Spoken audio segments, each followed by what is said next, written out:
Your father-in-law is one of the most famous West Ham fans, Danny Dyer. Obviously his characters and stuff are all like hard men, and that's what everyone, all my friends say, what's he like? Is he like nuts and that? And I'm like, nah, he's like a big softie. He's just got so much love for this club as well. I remember we was out for breakfast, it was about 11 o'clock, got a WhatsApp message, hi Jarrod, Scout Southgate. Give us a ring when you get 5 minutes. Wow. And then he went, I'm pleased to announce I'm going to announce you in my squad that comes out at 2 o'clock. And then I got the text from the media girl saying you've been selected in our team, and I went, yeah, I've been called up to the England squad. He just walked off, and he's got the same truck that he used to drive me in. He just went in, he don't work, he's just got it for just because we used to drive in that, and we used to take me to football in that. He just went in there and just sat in there, balled his eyes up. Hello and welcome to a brand new episode of Ironcast. We've got an extra special guest. It's our European hero. He's here. It's Jarrod Bowen. Good afternoon. How you doing, Jarrod? You're How many times you heard that? European hero. Quite a few this I was season. gonna Quite a say. few. Is life different now? Like the West Ham, like when you bump into a West Ham fan, like, do you want a drink? What do you want? Is it like, is there a lot to be more honest, I mania? don't really venture out too much. But no, it's obviously online and stuff. Like there's things that you see, people obviously love you for that goal. And I think when you play, and it's so difficult to get caught up in it because it's almost kind of gone, not gone for me because it's always going to be there, but because the new season started, it's kind of, that's at the back, and your focus now this season is doing even better again this season. So I think it's one of those things when you finish playing that you'll actually look back at it and go, wow, what a goal. Like, obviously I know how big the goal was, but I think when you're playing, you're always so focused to be, you want to do more, you want to score another goal in the final. So you kind of put it to the side as much as probably the bad that sounds, but I think that's how it is. But of course, you still see it now and again and watch it now and again. When it comes up on my I watch TikTok, it once a month. Chris watches it daily. My TikTok, I reckon I honestly watch it once a month. Do Yeah. you watch it back? Like on that? I won't go out my way to find, I won't search Jarrod Bowen goal in the final. Liar. But if I'm on scrolling on TikTok or Instagram, someone will do an edit of. Yeah. Usually the ones that I've seen are the one where I missed the bicycle kick against Frankfurt in the semi-final. It hit the bar. Yeah. And then it's does the edit of a year later or whatever, and I score the winner in the final. So that's quite a nice little edit, because that bicycle kick was probably, that was awful. Oh man, that's so close. I actually Yeah. watched it back. I couldn't watch the highlights, and I watched it back the other day. I thought we played so well. We were so unlucky. We in that conceded first leg. early, didn't we? Yeah. Right after a minute, and that kind of. Do you actually do anything other than this No. your podcast and Well, watch it's research. old West Ham games? It's research. Oh, that's what it is. Yeah. On the final, have you kept anything? Have you got any memento? Have you kept your shirt, your boots, or anything? Yeah, shirt, boots, obviously the medal. My dad's got it all. I think I just gave it all. Well, if he's like anything like my dad, that could be sold somewhere in a pub in Hereford. Well, it's just at the bottom of the garage somewhere. in a bag or something, chucked in the bottom. Yeah. I pull it in from the final. I think I just gave him my left one, the one that I scored with. Oh, nice. I just gave him the left boot. And it's quite nice because obviously the twins were born and I had their names on my boots, but only one of the twins is on the left and the other one is on the right. So it's like I'm going to be favouring the twin because I've got one name on the left and one name on the right. The twins were real young at the final, they would weren't have they? been, what, a month? Yeah, I remember speaking to them. Real A young. month, if Man. that. No, 3 weeks, 2 weeks. Yeah. Yeah. What a month that was in your life. That's crazy. Yeah, it was life-changing. What happened to the right boot then? Where's the right boot gone? Oh, I don't know. It's probably at home somewhere. back That in one's the garage. irrelevant. Prop. Yeah, that one's irrelevant. I didn't score that one, so I just kept the left one. Because the twins were so young, did you join the boys for the parade and the night out? I was. Yeah, I know it's the cute, bucket, yeah. not remember the bucket hat? Oh yes, I was. I done a interview on top of the bus. Oh, that's so bad. I think I screamed out like "I love beer" or something right at the end of the conversation. Brilliant. But we had a good couple of days at it, and I think I got back home at about 11 o'clock at night, and we had to obviously do the night feed. It was still night feed time, so I turned up back home and I was in a bad way, but I'd done the night feed. But You did the night feed as well. well, about 11 o'clock, so it's not really like middle of the night. And then when I was asleep, I was completely gone. Yeah, those 3 days from the final to when we got back was a lot of drinking. We should talk about this season, 19 goals in 40 games in all competitions. The success of last year, you just feel like you've built on it almost, personally. Is there anything changed? Are you doing anything differently? It feels like your best season for West Ham. Yeah, no, I feel when as age goes on, you can become more mature with the player, and I think off the pitch as well, just everything's just settled, and I think it helps on the pitch. I really do, and I think for me this year was, summer was great for us as a club, and it was for me was just trying to do what I done, but then be better at it as well, and get to the levels that I know I could get to. As obviously as much as I was excited and ecstatic with the win and the goal. Last year, I didn't really play my best football. So I think this year was a point to prove to myself to, because I set high standards myself, and then I fell short of them last year. Obviously, it gets forgotten about because of the goal in the final, but I didn't forget about it. So I think for me, this season was going back to the levels that I know I can get to, and yeah, I've done that. There's an interesting bit of family history that I didn't realise, Jarrod, that your dad, it's Sam, isn't it? Mm-hmm. He had a trial for West Ham under Harry Redknapp. Harry Redknapp, yeah. I think he wanted to sign him as well. I think he's at Merthyr. Yeah, the boys were telling me before. It was something to do with the money for Merthyr, Merthyr was it? wanted, I think too much so, dough. yeah, wanted too much dough, and it was non-league. It was, Wow, yeah, Welsh League. Oh, no, they were actually in the league. Yeah, they would have been like, I don't know what they would have been. Have you ever been to Merthyr? Nah. I've been to a couple of games there, yeah. But I've... As a kid, was that? Or? Yeah, so I can't really remember what it was. What was it like? It's... it's a rough old town. Are they still playing football? I don't know if they still got a team, still doing all right. I think it's financial troubles, but still got a team. But yeah, it's a rough old town. You should have sold him all them years ago for them financial troubles. Yeah, exactly. They might have been, if they sold it, your man, they might have been all right. But yeah, an interesting place to play your football, that's for sure. He came on trial. Obviously, Harry Redknapp was here. I can't remember what year it was. I wouldn't know when it was. And said, they tried to get him, but Merthyr just kind of said no. So that was... What position was he? Centre forward. Was he? Brutal, though. Quick? Really? Nah, not quick. No. Elbows. Did you say brutal? Brutal elbows. Target man. Yeah, elbows and getting into... winding up defenders up. He tried to teach me something, but I said, with VAR, I can't get away with something. He's telling me to stand on goalkeeper's toes on the corners and just do horrible things. Just doesn't pinch him and stuff, but I couldn't get away with it. Doesn't realise the game's changed. I'd get a 15-game ban or something now, but yeah. Yeah. Does he still come down West Ham games then? Yeah, he comes every game, home and away, European. He's got a little camper van, so he'll drive out to... He drove out to... Obviously, we played Genk, whoever we played last year in Belgium. So he drove out there. Because sometimes he flies and it takes him like 3 days to get back, because of the flights are a bit different. He can't really get a flight back. And he's proper tight, so he doesn't want to pay. He doesn't want to pay for a flight, so he says, "I'll drive the camper." Does he go on his own, or is there a group of them? Me and my brother. Him and my brother. I bet they have a ball, though, don't they? Well, I don't know. Them two fall out about anything. So yeah, he comes to as many games as to be honest, most of the games. Yeah, so good. So, like, you grew up on a farm, right, in Hereford. Did you actually do any farming yourself? Did the family rope you in? Yeah, I don't know. What kind of farm is it? Dairy, chickens? Well, that's a question. I don't know. I think like it's a bit of everything because there was sheep as well. Proper farm then. Yeah, harvest season, all that kind of stuff. So I used to go out. My dad's dad, who was the farmer.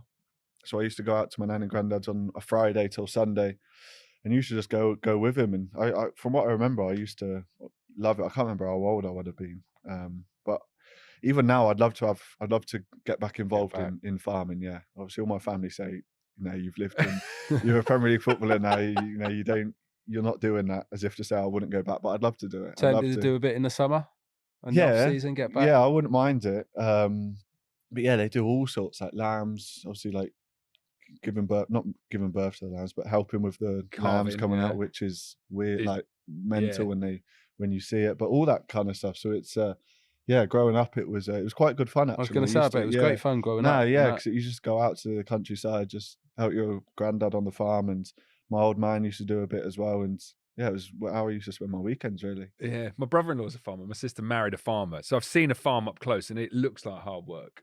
It's like the days right up there with Graft, like 5 a.m. starts. Yeah, you don't strike me as a man who likes hard work. No. Potato season's the worst. I remember we used to do potatoes. Yeah, so I think now there's obviously all new machinery and things that can do it for you. But back in the day, so to speak, it was kind of all these potatoes would come through on a machine and they'd be rolling a bit like, you put your shopping on in Tesco or something. It's on like a conveyor belt, and after sort, you'd be picking out all the bad ones and chucking them away, but you'd obviously have to get the right ones at the right time.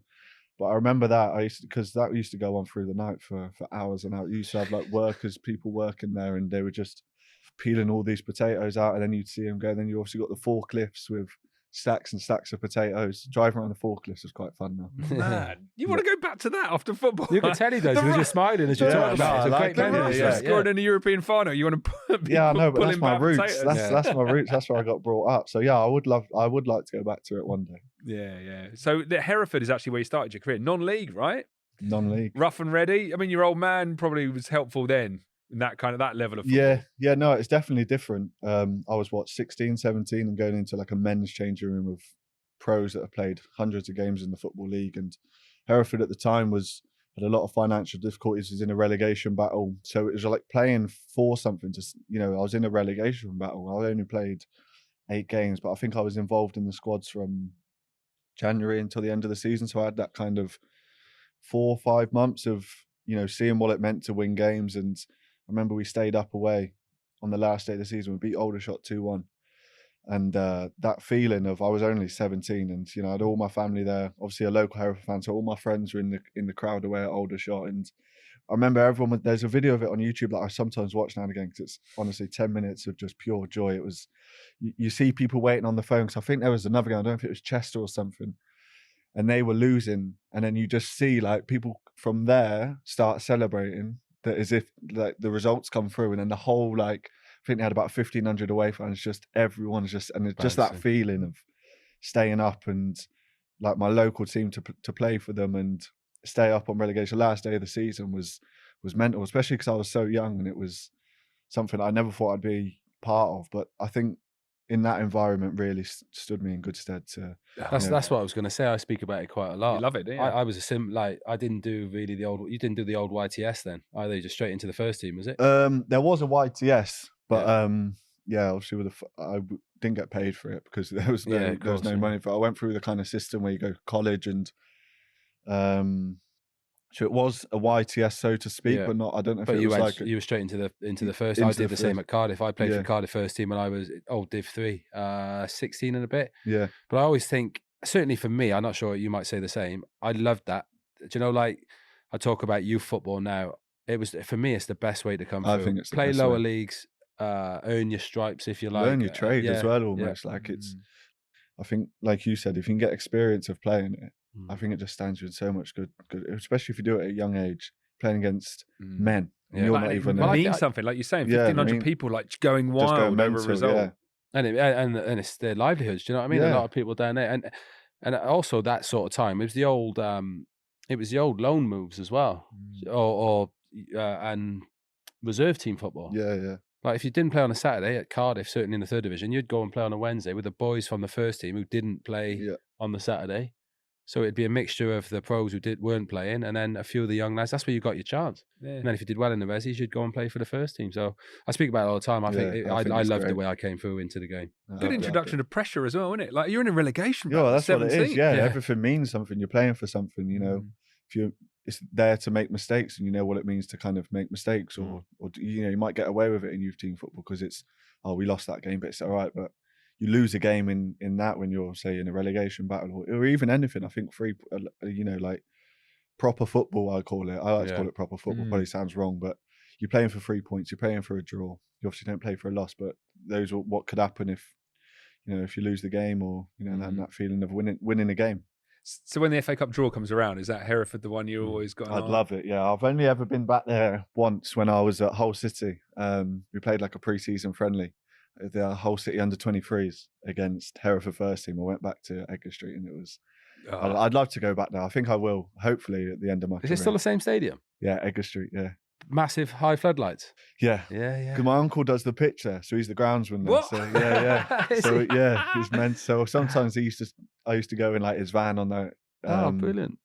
And just sit because he sits behind the goal, so I used to just sit behind the goal with him and go and watch some of the. Even when I moved from Hereford to Hull, I used to go back with him sit in his van and just watch the game. It was so quality. Because you mentioned the FA Cup, they got history. Famous Ronnie history in the Radford, FA Cup. Ronnie Radford, yeah. Was that against Newcastle? Yeah. Did they beat Liverpool as well? No, am I thinking of the wrong? Testing my memory now. Do you know Hereford played? I'm sure they played West Ham in the round after that. Really? Yeah, there's a famous picture. I don't know if you've seen it at Upton Park. Of everyone on top of the flats. There's an amazing. It's probably the best picture of Upton Park.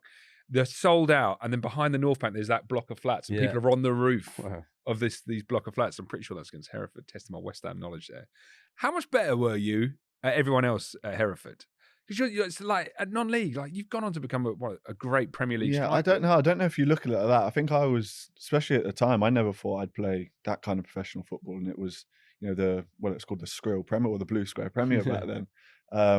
So I wouldn't say, I stood out. I don't know. You'd have to ask other people. I don't think. I just felt just more of an honour really to be playing at, my local team where I wanted to play. I used to play with them from under 12s up until under 18s, and to walk out onto Edgar Street, which was, where I used to go in the week, watch them, used to pay £1. It was midweek games for £1. So to go out there and play, and I think I just enjoyed the feeling of doing it rather than thinking, I'm better than everyone here. I just enjoyed playing week in, week out. How old was you when you left Hereford to go to Hull? 17. And obviously leaving your hometown, was that a tough time? Yeah, brutal. Because obviously I had West Brom and Wolves as well, and I was like, right, get me there. Hour from Hereford, because it's closer. 45 minutes Wolves. I thought, right, get me there. But it was mainly my dad, to be honest. He was like, nah, you can go as far away as possible. Learn to live on your own. Learn all the off the field stuff. Learn to stand on your own 2 feet a little bit. Because otherwise, I would have just been home every weekend. It wouldn't have really. So he said, obviously, we sat down and spoke about every decision and what we could do. But he was just, pushing for that whole City move to just more off the pitch, because he said on the pitch, I know you'll take yourself to the next level. He knew that I could have the ability to do it, but he said off the pitch, trust me, you'll grow as a person, and it'll help you on the pitch as well. So that drive up was brutal. It was about 3.5 hours up, and then I just left my dad. It was just kind of, I went to the Diggs family, pulled up. They were amazing for me for 3 or 4 years. I think I was with them. And then my dad just turned around and went, and I remember just watching his car go down. I'm thinking, where's he going? Did he just want you out of the house? Well, he could have been, yeah. I'd have to ask him. But I remember just bawling my eyes out, like, he's gone. Like, I can't just go and see him. I can't go see my mum. I can't go see my brother, my sister, like all my family. Because I'm quite family orientated as well. I always try and spend as much time as possible with them. And yeah, to not see, that was tough. That first month of just living there. Obviously, you got FaceTime and stuff, but it's not the same as going in for a cup of tea and a bit of dinner and. Yeah, so that was really tough, but obviously, I think it helped me get to where I am now. And I was there for 5.5 years in the end, which was, there was a lot of things that happened there. When I first went there, I didn't play football for 6 months. I got, coming from Hereford in the non-league, there wasn't training, there wasn't gym, there wasn't, loads of nutrition, all the things that they do in proper, academies. There wasn't any of that, and I kind of went to like a full-time environment of training, gym, and I was thinking, what is going on here? And then my body, not shut down, but I had a lot of problems with my ankles and like my joints and that. And so I think because I never really experienced doing all that gym and all that stuff, they pulled me out for 6, and I was fit, I was fine. And they just said, you're not playing football for 6 months. I thought, I'm going to square him straight in the nose in a minute. I really wanted to, but pulled me out for 6 months and just kind of done loads of gym and just loads of to strengthen you up. Just to strengthen me up, yeah. And then like you were firing at Hull. I think you were one of the top scorers in the league. Then it was the January when you joined West Ham. So do you remember getting the call? Do you remember like the... Yeah, I remember the whole day, because I think there was talks for about a year, because I'd done 2 really good seasons. And then, I was always thinking, am I going to get a move or not? Because there was always talk, and then my agent would say, no, there's nothing. I'll just keep playing football, keep, seeing what happens. And then got to the last day and there was nothing. And I remember my dad and my brother was up for the night just in case they needed to go on, obviously deadline day. And they were like, we had a chat with my agent in the morning. He's like, nah, nothing's going on. You're staying here. I was like, all right, cool. I'll crack on here and, try. Because I think I was on 16 goals at the time. So I think in my mind, I was like, right, I'll get us in the playoffs. I want to go up through the playoffs with Hull City, because we was in a good position at the time. So I was like, right, we'll get to the Premier League here, and I want to finish top goal scorer in the league. That was kind of my mindset that I was going through when he said that you're not getting a move. So I went in fine, just went into training normally, just get changed, go for your breakfast, order what you want. And the chef looked at me and was like, no, you're not having no food. I was thinking, what? I was like, why? I was like, I'm hungry. And then the manager, Grant McCann at the time, saw me. What are you doing here? Yeah, that's what he said. So what are you doing here? I looked at him like, you what? He's like, come in my office. I was thinking, oh my God, what have I done? I was thinking, what have I done? Because when a manager pulls you in the office, you think, what have I done? I've done something wrong. And then he went, we've accepted a bid from West Ham. I was thinking, my face just lit up straight away. I was like, what? was like, "You winding me up," and I was thinking that. And then he's like, "Yeah, we have. Like, we've accepted it. You got to go speak to the physios to go through." Because I think I went to Leeds for like a full body scan. Like, Oh, you did the medical up there? Up in Leeds, yeah. Oh, okay. So I went to, and then my heart just dropped. I was like, my stomach felt like I was going to. It was probably because I was starving and the chef didn't give me any food. But all day I was just like, oh my God, what is? Because I've come from Hereford, I've gone to Hull. I'm in the Championship. I never thought I'd be playing there, and then to say West Ham in the Premier League are going to sign you, and all you got to do is go down there and sign. I was thinking, oh my God, I couldn't really believe what was happening. So I went to Leeds, done the scan for a couple of hours. And I remember we sat in Doncaster train station because we had to get the train from Doncaster down to King's Cross, I think, me, my brother and my dad. Just in the car, just like buzzing. In tears, buzzing in tears, just like, can't believe it. Like, we never would have thought it from playing at Edgar Street, playing for my local team, to be signing for West Ham is just incredible. And then we was like, right, are we signing? My dad was, because he's like, I don't know how to explain him, but he's like, right, are we going down or not? I was like, yeah, we're going down. Then you go to my brother, you go, are we going down or not? And then my brother would go, yeah, we're going down. So you had to clear it with everyone. So we all cleared it in the thing, and then we just got the train down, and all my friends. Because I think it came up on Sky Sports, and like West Ham agree fee with Jarrod Bowen. So I had all my friends. I didn't even tell my mum.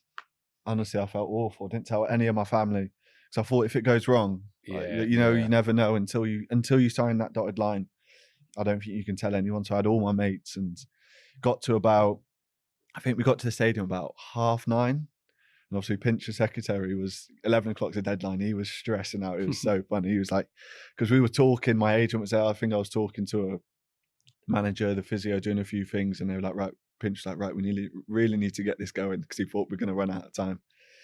Signed it, done all the stuff, went through the stadium, and then that was it. And it was just from the start of the day of going in, being declined breakfast to going to the end of the day and signing was incredible. Yeah, I remember. I think we had a home game the next day, didn't we? Like, because I remember I unveiled you. You had your ripped jeans on. I remember that. Yeah, I was like, I need to teach this kid from Hull how to dress. Yeah, and it's not from Hull. You brought me on the pitch, and I was like, what am I doing on the pitch? Yeah. I was thinking, what do I do? I was so nervous. I remember saying to my brother, I was like, what do I do? Yeah, he was like, just clap and wave. Clap. I was thinking, but what if they like don't care about me or something like that? What if they asked me to do some kick-ups? Like they do at Madrid or something like that? In my skinny jeans. So I remember going on the pitch and taking it all in, because it was, obviously I was there the night before, but it was dark, it was empty, and I went there the day after, and I was just like, wow, this is really hit me then. Like, wow, this is incredible. Are you glad we don't do that Barcelona thing of like, all right, do some kick-ups now? Well, yeah, my skinny jeans. I wouldn't have been able to do it, would I? Would you have been any good at that? No, I was just flexing up and started heading just doing it. Chuck it up for me. Yeah, chuck it up for me. I'll head it 30 yards. I'll head it 40 yards, 30 yards for you, but I can't do kick-up. And man, talk about hitting the ground running. Man, you just flying straight away. Goal on your home debut, wasn't it? Like, yeah, it was a bit mental, wasn't it? That, because I think that was the time around COVID. I think we had 4 games: Liverpool, Man City away. Should have scored against Liverpool away at Anfield. A week later, have the same chance and score. And then I think we played Arsenal away, and I think we should have beat them as well. Yeah. But those games, and then the Southampton game was just, home debut and scoring. I think we won 3-1 or 3-0. 3-1 or 3-0, yeah. Yeah, but that was just first start, and it was just, first goal. Incredible. Do you feel like you were at home, like, quite quickly? Yeah, I just felt comfortable. Like, I don't know if that's me just, trying to, that's how my mindset works, and just don't try and do too much, just fit in, and I feel like they'll love you, and I feel like I tried to do that from the first game that I played. People always say West Ham's a family club, and in your family, your father-in-law is one of the most famous West Ham fans, probably I would say the most fanatical West Ham fan. You know him as well, Ginge. Danny Dyer. Did you meet which Danny? We were just talking, like, what Danny did you meet first? the father-in-law, or the missus? When did I meet Little Dan? Put you on the spot here. Yeah, that is. So I always say Little Dan and Big Dan. Little Dan. And Little Dan's my Dan. Big Dan. Big Dan's Big Dan. I don't know if I've seen him again. I can't remember. No, I think it was Little Dan. I think it was my Dan. Yeah. I don't think I came across him. I think I knew he was a West Ham fan, but I never thought, it would be going out, to be honest. So I never really. Does he give you stick if you don't play well or don't score? Nah, he's not like that, to be fair. We might talk about the game, but if I play bad, he won't He won't say to me, Well, I mean, "He was yeah. awful today." Nah, Will you drop your text he's a if you do softie, play yeah. well? He's a softie. Obviously, his characters and stuff are all like hard men, and that's what everyone. All my friends say, "What's he like? Is he like nuts and that?" And I'm like, "Nah, he's like a big softie. Like Yeah. it's mental." But yeah, he's just got so much love for this club as well, and obviously, I think he's couldn't have asked for probably a better scenario for him. Yeah, I know, Probably, right? yeah. Does he tap you up for tickets? Does he ask for signed shirts? Nah, he's not that. My missus is more like that, because she can't say no to anyone. Someone in the supermarket say, "Oh, I've got a shirt here for your boyfriend. Can you sign it?" She's like, "Yeah, no worries. I'll get it to sign him." So she's Come on, you've worse, got but, 20 shirts to bring into Nah, training. he's to be fair, he's there now and again. I think one of his family members have got one of the boxes upstairs, so I think he goes in there. He never really asked me. And to be fair, the tickets that we get, some of them you can either get the ones. Some of them are right in the mix with the punters. I feel like you'd get pelted, probably.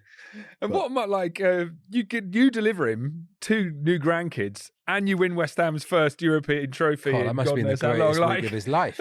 Or month I know, of his what about life. his experience when you came home? He must have been delighted to see Yeah, it. we had a party that weekend. Like all my family, all Danny's family. Did I read somewhere that was the first time they had properly met? The Yeah, families? yeah, because obviously Hereford down here, Yeah, they of can't course, always yeah. come at the same time, and you know, she's got a big family and I got a big family, so there was literally so many people at the house. It was mental. So that was the first time we kind of met, and to be fair, her dad and my dad were so similar. I thought, and I knew they'd get on like anything, and they were, yeah.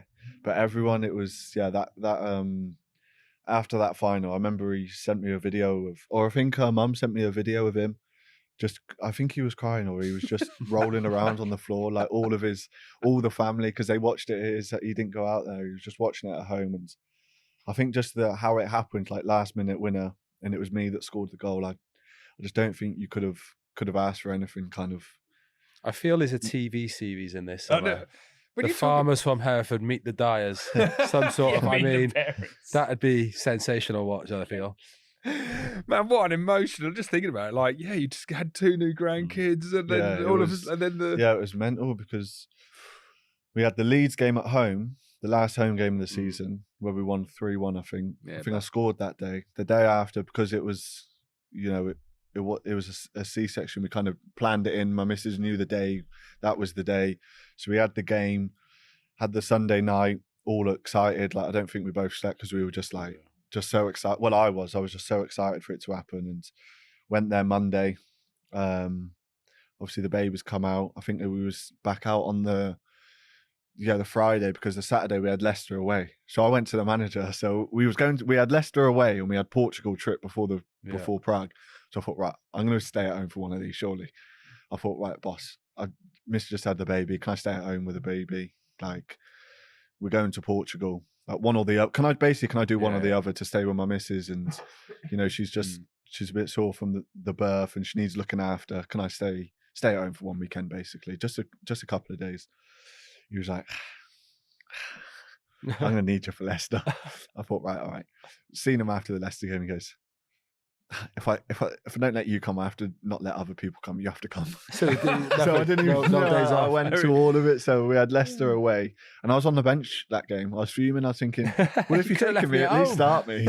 I played about 20 minutes that game as well. But and then we went to. So that I can't remember what day of the season the Leicester game was. Would it have been Sunday? Would have been the Sunday. I think. Sunday. So Sunday. Normally Sunday, isn't it? So Sunday, and then the Monday we went to Portugal for like 4 days.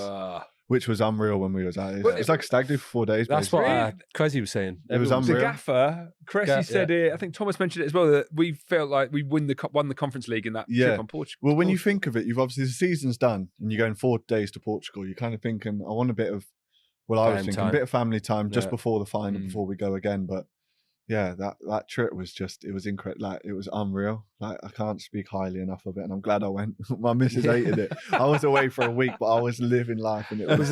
Were you anything like me? There's not a lot of contact with home when I'm away on trips either. So look at your phone. 15 missed calls. Yeah. Sorry.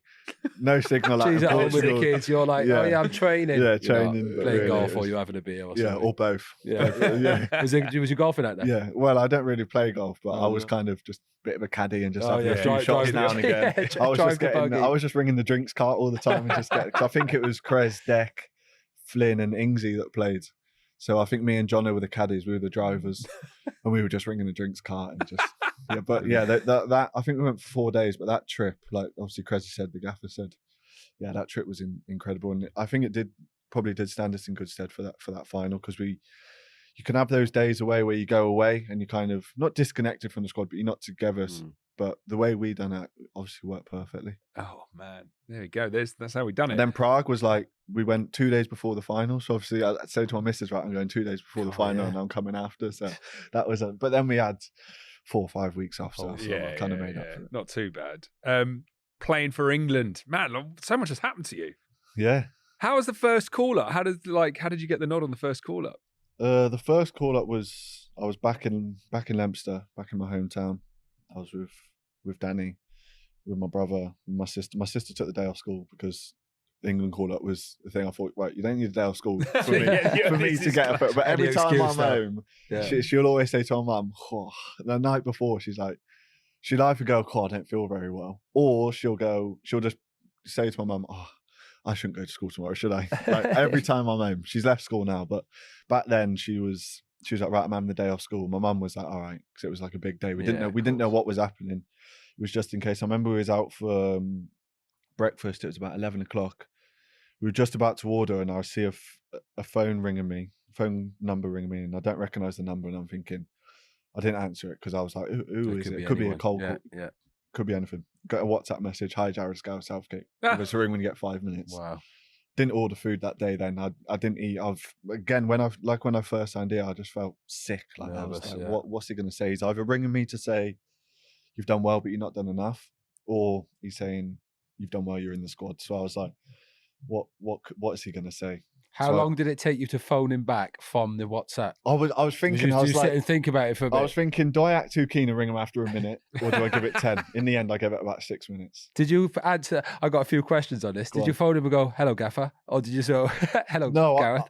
I just rung up, and he was like, hi, Jarrod, you're right. I was like, hey, you're right. I didn't I didn't want to go, you're right, Gareth, or you're right, Gaffer. I didn't know what to say, because I didn't know what was happening. So he was like, yeah, all good. Were you worried it was a fake? Were you worried it was like... Yeah, I was thinking this could be anything. One of the boys, But then he was like, I just wanted to call you to let you know you've done really well this season. And I was thinking, no, he's letting me in lightly. He's going to say you're not in. And then he went, I'm pleased to announce I'm going to announce you in my squad that comes out at 2:00. And then I got the text from the media girl saying you've been selected in our team. And I remember he was out for breakfast. My brother was crying, sister was crying, missus was crying. I was just laughing. I was just like, this is great. Like, to be fair though, even at Prague, my brother was crying, best mates were crying, dad was crying. I was just living life. Just maybe that's my way of doing it. I think that's the thing though. Like, my family were the same. I think when you're in it, you don't realise what. Like, my old man couldn't watch a game. He wasn't a nervous man, but when it come to watching games or something, he was like a different animal. I don't know what got into it, but I think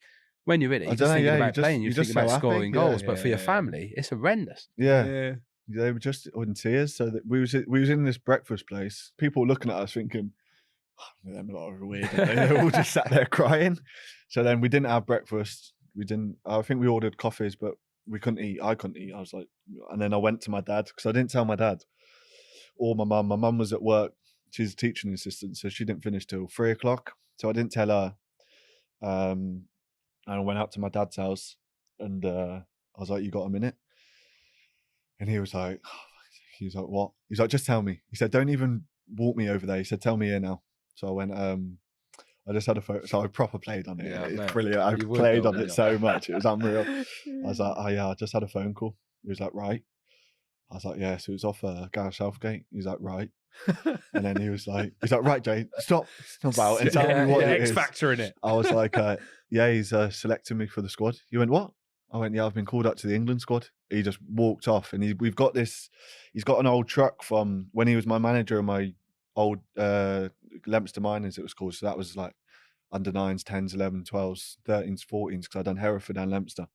And he's got the same truck. that he used to drive me in. He just went in, he don't work. He's just got it for just because we used to drive in that and we used to take me to football in that. He just went in there and just sat in there, balled his eyes up for about man. 2 hours, genuinely 2 hours. So I went in there and I thought, I'm going to cry here. But I didn't cry. I just don't know. You got in the truck as well? Yeah, me and my brother went in there and my brother was crying. And I was like, what's wrong? He was like, I just can't believe it. Like, think of the times we sat in this truck as driving to local teams playing away, and now we're sat in here and you've got an England call up. Like now it gets me a little bit, but at the time I was just so happy. Like you know what I mean? I don't think I was like, there's nothing to be upset about. So I didn't want to cry. Like there was nothing for me to cry about. It was more just I was so buzzing to just be in the squad. And then I rang all my mates up. I was like, right, party tonight. Bring the drink, bring whatever. And then me, my best mate, and my brother went to Morrison's. I don't know how much. We must have spent about, I don't know how much. We just filled this trolley up with so much alcohol. You can get your hands on. Rung the family. And I remember Pritch rung me from here actually and said, right, can you do an interview about how you feel about West Ham? I said, Pritch, I've been drinking for about 6 hours. Keep it short and sweet, please. I know Pritch as well. And he's the last person you want to speak to. To be fair, when you're celebrating getting picked up for England. And I was like, yeah, I'm buzzing. Well, I'm really, I can't remember what I said, to be honest. He'll probably tell you. But yeah, we went to like this little corner shop as well, bought like England flags, like things. I've got a picture of me somewhere. I've got like a hat on, I've got sunglasses, I've got like an England's like the the flags, you can get the different ones. I had one of them wrapped around me. And then my mum came out when she finished work.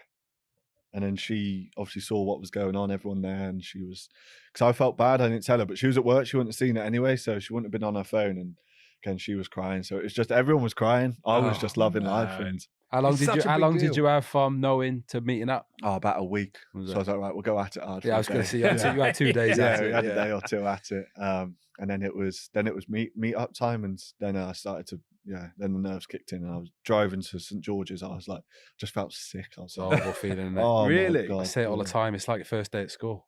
Because I guess it's like obviously on the block. Like you don't know what to expect. You don't know where you're going. You don't know you're walking into different doors, thinking, "Is this the way here?" Looking for the kit. You've got to be somewhere to pick your kit up. You sat in your room thinking, "I don't know where to get the kit from." Yeah. Do you know what I mean? It's just all. I don't know all the names of all the staff. Like all these, know like their names, and I'm like, I don't know your name, but I'm just gonna just say, "Hey." Oh, mate. Yeah. Are you there now though? Do you know the names now? You've been in quite a few squads. Yeah, I think. I think.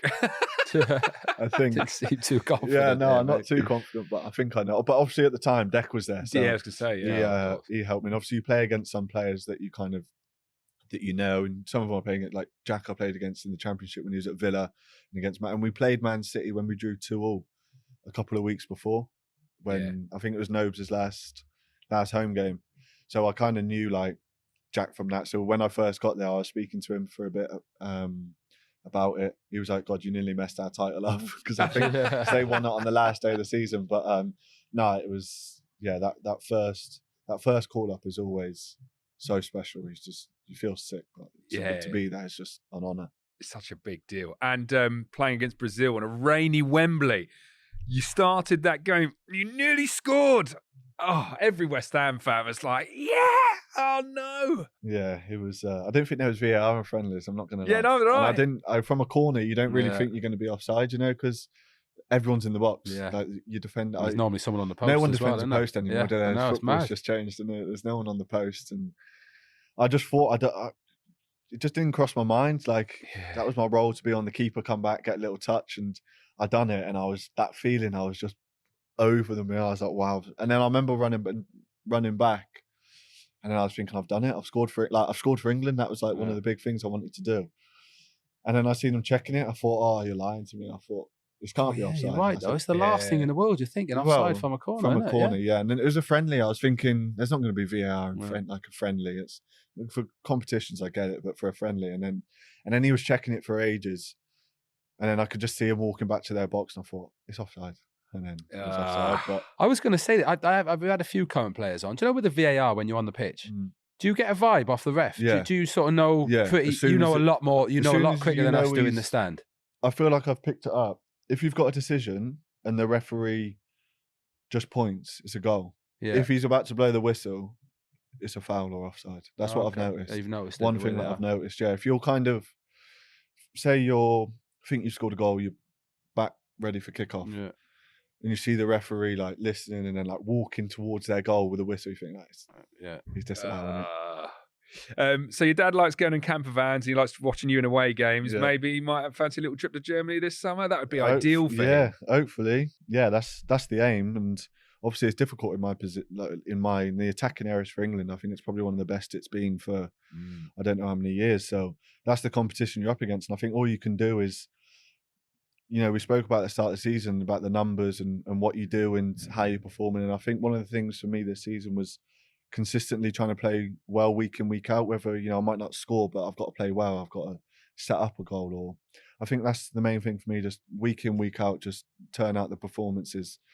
And then hopefully in the summer, the call gets you. And I think when you play for England, the last camp I played both games. So when you play those games, you've got to give the manager a headache and an opportunity. So you're an opportunity to impress, there. You can't kind of go under with the occasion of playing for him. So I think, obviously they watch all the games from Premier League, but I think when you're playing for England, you have to show it there when you go there, especially like in training as well and for the games. And, I feel like I've done that. So now it's just down to how I finish the end of the season and then see where we're at. But like I said, I know it's going to be difficult with what I'm up against with, some of the names and how they're doing this season. But, that's what you want to be. You want to test yourself against, the best. So for me, it's just see what happens. I think you offer something different. You're so direct. Like the way you run at defenders, I think you offer England something completely different. Are you looking at me for an answer on England? No, you were about to say something. No, I was going to say, did you set yourself a goal start of the season, or have you set yourself a goal of what, as in goals, target assists? for goals, maybe, or assists? Yeah, I'm always like, it's probably low, but I always just go like double figures in goals and assists, and then I think if you hit that, then you just keep going. Then obviously you always try and I'm got my best ever Premier League goal scoring record. I got my best goal scoring record in the season. I think my best a couple of years ago was 18 goals. Now I'm on 19. I don't know what my assists. I don't know how many assists I'm on. I don't know. Someone will have to research that. Yeah. But I think as long as if you're looking at 30, 35 goal involvements in the season, like if I finish out this season, it's a great season. Like, but yeah, sometimes you can get caught up in the the numbers and what you do. I think, like I said, I want to play well week in, week out, and consistently be involved with the team's good play and doing it sometimes without scoring a goal. Obviously, I want to score every game that we play, but I think so many people can get.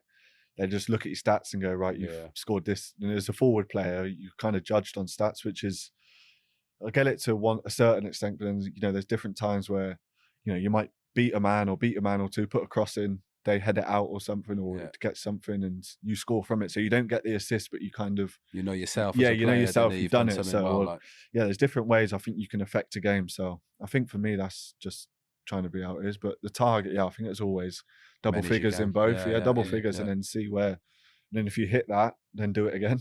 Well, you've hit double figures for goals and assists. Do you know who the last West Ham player to do that before you was? Is it Payet? Paolo Di Canio. Mad, isn't it? Like, so like... I don't think Dini got double figures. Yeah, he might have done the one, Well, my research says I mean, it's not bad to be up. I was going to say Payet and Di Canio is pretty special players. Who's quicker, you or Kudus? Not that I'm sure you haven't had a flat-out 100-metre race, but... No, I don't know. I feel like Mo over like 5-10 yards is probably one of the best sharp, I've seen. Yeah, like the goal against Freiburg and all of it is just... Cressy says he's like ridiculously strong as well, isn't he? Yeah, he is strong. Yeah, you can't get the ball. Can't budge him off. Can't get the ball. I haven't. Usually we're usually on the same team in training, which is quite nice. Touch. Usually, sometimes it's me, Lucas, and Mel on the same team in training. It's lovely. Yeah, I bet. Yeah. It's a day off. It's lovely. Yeah, 100%. I'd be defending that. Sometimes it's like Mo's just like flicking the ball over someone's head, or it might be against Cressy. Tell me, Angelo still gets the ump in training as well. He gets the ump. He's the moaner. I've had so many arguments with Angelo. We had one in training. When was it? Because I think he cleared the ball and kicked me. And I'm quite hot-headed. So Cressy, I don't know if Cressy said, but I always like speak to myself and I'm like swearing to myself or something. And Angelo kicked me once. It was a good tackle, to be fair. He won the ball. And then he was like, I'm going to smash it. I was thinking that. Seriously as well? Yeah. So I said, no, I'll smash it. So then we would just but the game was going on. Like I was passing the ball off and still talking to Angelo. Angelo was kicking the ball and still talking. And we were just going at each other. And then in the change room, we were just laughing at each other. But he's just on the. Yeah, he's still a moaner. He's Still so can have a fun. moaner. Yeah, he loves it. Oh, But he's top guy. Ange. Yeah. He's legend. I love Ange. Amazing. Well, Jarrod, thank you so much for joining Thanks us. for having me. Thank you for all the mate. memories you created, and fingers crossed we're going to see plenty more, and hopefully in Germany as well this summer. We'll all be watching. And thank you for listening to Ironcast. We'll see you next week. Until then, come on, you Irons.